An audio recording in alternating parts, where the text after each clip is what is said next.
নমস্কার। প্রথম দফা ভোট শেষ, আজকে দ্বিতীয় দফার ভোট শেষ। আপনারা সবাই দেখলেন প্রথম দফা ভোট যে শান্তি শৃঙ্খলা পরায়ণভাবে হয়েছে, মানুষ স্বতঃস্ফূর্তভাবে ভোট দিয়েছে। এখানে একটা কথা বলি, যখন বিজেপি দেখতে পেল প্রথম ফেজের ভোটটা খুব শান্তি শৃঙ্খলা হয়েছে এবং প্রায় যে জায়গায় 60 থেকে 65% ভোট পড়তো সেখানে 90 থেকে 95% ভোট পড়েছে, তখন বিজেপির মাথায় চাপ বেড়ে গেছে। কারণ শান্তি শৃঙ্খলা পরায়ণভাবে যে ভোটটা হয়েছে প্রত্যেকটা ভোট তৃণমূল কংগ্রেসের পক্ষে গেছে, মামাটি মানুষের দলের পক্ষে গেছে। তখনই বিজেপি বুঝতে পেরে গেছে যে এইভাবে ভোট করালে আমরা জিততে পারবো না, আমরা যে কটা সিট পেতাম সে কটাও সিট পাবো না। সেই কারণে দ্বিতীয় দফা ভোটে আপনারা দেখলেন, আমিও দেখলাম সংবাদ মাধ্যমে, যে বিভিন্ন জায়গায় সিআরপিএফ এর তাণ্ডব, সিআরপিএফ জনসাধারণকে ধুয়ে দিচ্ছে, যেভাবে অত্যাচার করে সেইভাবে অত্যাচার করছে। তার সঙ্গে আরো একটা কথা বলে রাখি, দেখুন সিআরপিএফ কে যতই বিজেপি কলকাঠি নেড়ে বাংলার জনগণের উপর অত্যাচার চালা, বাংলার জনগণ ব্রিটিশদেরকে উকড়ে ফেলেছে, তো বিজেপি দল এ তো কিছুদিন এসছে ক্ষমতায়। ব্রিটিশদের উকড়ে ফেলতে যে বাঙালি পারে, তো এই বিজেপিকে উকড়ে ফেলতে আর বেশি সময় লাগবে না, উকড়ে ফেলে দেবে। 4 তারিখে আপনারা বুঝতে পারবেন এই বাংলায় বিজেপি বলে কোনো দল নেই আর।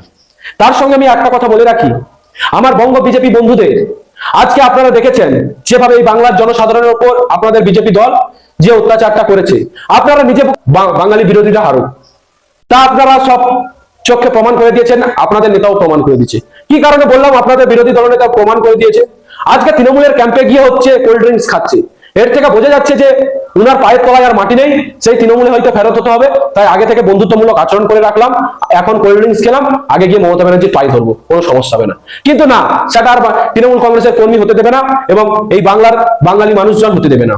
কারণ যেভাবে এই বাঙালিকে বিজেপি নেতা মন্ত্রীরা অপমান করেছে, যেভাবে এই বাঙালিকে বিজেপি নেতা মন্ত্রীরা মনীষীদের অপমান করেছে, বাঙালিকে অনেক কষ্টই রেখেছে, এসআইআর এর লাইন থেকে, কোভিডের লাইন থেকে, নোটবন্দির লাইন থেকে শুরু করে সমস্ত জায়গা থেকে বাঙালিকে বঞ্চিত রেখেছে, বাঙালির মানুষ কিন্তু বিজেপি কোন নেতাকে আর সহ্য করবে না, আর মেনে নেবে না। কারণ আজকে সেই বঙ্গ বিজেপির বন্ধুদের বলে রাখি, যারা আজকে লাফাচ্ছেন বাঙালি বিরুদ্ধে, যে রাজনৈতিক নেতাগুলো এসছে বাংলায় ঘর ভাড়া দিয়েছে, তাদের কথায় আপনারা লাফাচ্ছেন। আপনারা মনে রাখবেন, রাজনীতি ভোট চলে গেলে সবকিছু শেষ হয়ে যায়, কিন্তু আপনার বাড়ির বা আপনি আপনার বাড়ির পাশে যার অন্য দল কেউ করে, তার বাড়িতে আগুন লেগে গেছে, আপনি সেখানে জল দিতে যাবেন, কিন্তু এই পরিযায়ী নেতাগুলো আসবেন না, আপনাকে সাহায্য করবেন না। তাই আপনারা যেভাবে বাংলার মানুষের সঙ্গে ব্যবহার করেছেন, যেভাবে বাংলার মানুষকে কষ্ট দিয়েছেন, যেভাবে বাংলার মানুষকে বিপাকে ফেলেছেন, তা আপনাদের কাছে আমি রাজনৈতিক হিসাবে আপনাদের কাছে আমি একটা অনুরোধ রাখবো, আপনারা ক্ষমা স্বীকার চেয়ে নিন। কারণ বাংলার মানুষ আজকে বুঝে দিয়েছে, দ্বিতীয় দফা ভোটে বুঝে দিয়েছে, এই বাংলায় মমতা ব্যানার্জির সরকার চতুর্থবারের মতন হতে চলেছে এবং প্রায় এই বাংলায় 294টা আসনের মধ্যে 207টা আসন তৃণমূল কংগ্রেসের পক্ষে, আমি বলে রাখলাম। কারণ বাংলার মানুষ, বাঙালি মানুষ পরিযায়ী নেতাদের চাই না, বাংলার মানুষ, বাঙালি মানুষ দিল্লি থেকে কে সরকার চালাবে তা চাই না, বাংলার মানুষ নিজের সিদ্ধান্ত নিজে নিতে জানে।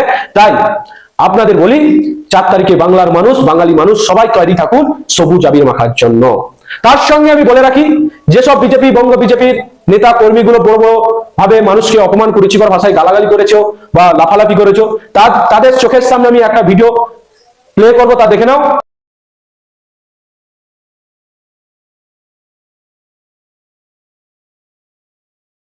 যে যার ক্ষমতায় তোমরা উঠছো, যার ক্ষমতায় তোমরা লাফালাফি করছো, সেই ব্যক্তি আজ তৃণমূল কংগ্রেসের ক্যাম্পে গিয়ে কোল্ড ড্রিঙ্কস খাচ্ছে। ভোটে দেখা গেল, ভোটে গরম গদাই করে ঠান্ডা ঠান্ডা কুল তৃণমূল কংগ্রেসের ক্যাম্পে গিয়ে কোল্ড ড্রিঙ্ক খেলেন বিজেপি প্রার্থী শুভেন্দু অধিকারী। সেই ছবি একবার দেখাই আমরা, টিভিএন বাংলা দর্শকদের।